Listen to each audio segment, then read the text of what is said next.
Hey guys, how's it going? Jimmy here. Today I'm going to be reviewing for you Spider-Man Edge of Time for the Xbox 360.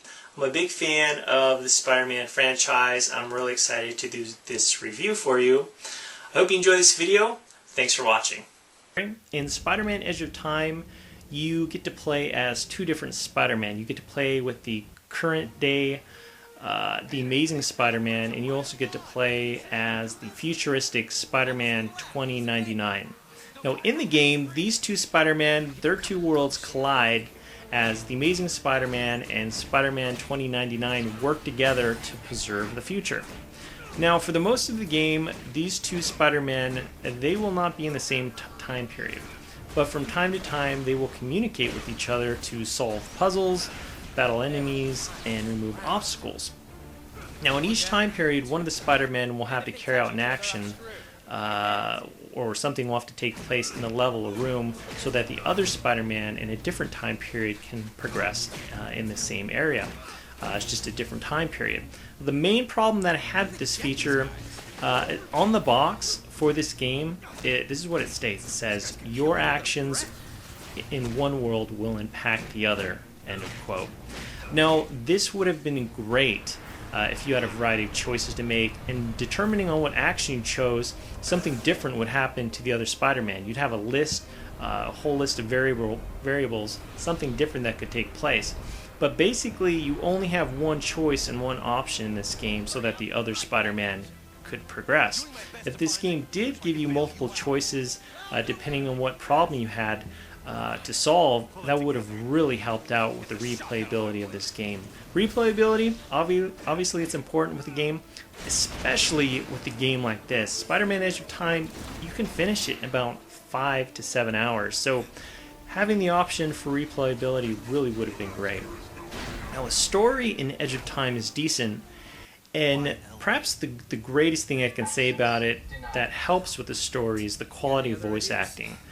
The game has phenomenal voice acting. I really don't talk about this often in terms of a game, but it was very enjoyable to listen to. The different actors that played the different Spider-Men, they were going back and forth to solve the problems. They were cracking one-liners. They were bickering. The banter between these two guys is pretty hilarious and really helped lift this story off the ground and really made me want to know what was going to take place in this story next.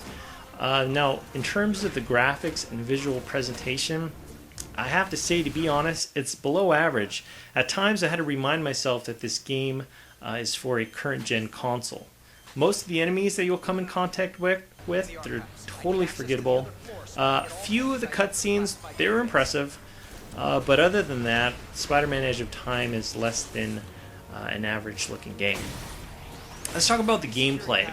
I'm going to be honest, same thing with the graphics. It is a less than average game in terms of gameplay and controls. Spider-Man Edge of Time was frustrating at times, especially when it came to some of the wall climbing. Often Spider-Man would get stuck on a ledge, or he'd be climbing on the wall and he would get caught up on something. It gets worse with some of the technical issues that I found. At one point of the game, Spider-Man got stuck in a wall. No matter what I did, I could not get him out of this wall. He's stuck in between a wall. It was an awful glitch. I had to reload the game. And unfortunately, the combat in Spider-Man Edge of Time is average, and sometimes less than average, with a whole lot of button mashing. And I understand there's a lot of great games out there that you'll find with button mashing, but I think what kind of set this game apart from some of the other great games out there was Edge of Time. A lot of the combat just didn't feel very satisfying. In the game, you get the chance to get resources to unlock and purchase new abilities and special moves. But even with the new special abilities and special moves, the combat just felt a little flat.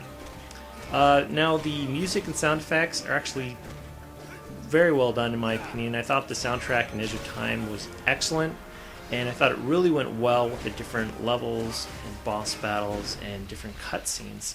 The sound effects also, they did a great job, and they matched up very well with the combat, the guns, and the explosions. And oftentimes in some of these rooms, just the room gets flooded with explosions and enemies, and guns. So they did an excellent job on the music and sound. In addition to the single player campaign, there's also something that you can play called the Web of Challenges. And in Web of Challenges, you'll have the chance to complete certain tasks with Spider-Man, and you'll get to unlock things like concept art or keys for alternate costumes. And as you play through the campaign or the single player story mode, more of these challenges will be unlocked to you. Overall, guys, I would have to tell you that Spider-Man Edge of Time is an average action game. Even if you are a huge fan of Spider-Man, I really can't recommend this game. With the short 5 to 7 hour campaign, the $60 price tag is just way too much to ask gamers, especially with all the great games that are coming out this fall. If you are interested in this game, definitely rent it, or just wait till the game drops to 10 to 15 bucks. If you have any questions or comments about Spider-Man Edge of Time, please make sure to use the comment section below.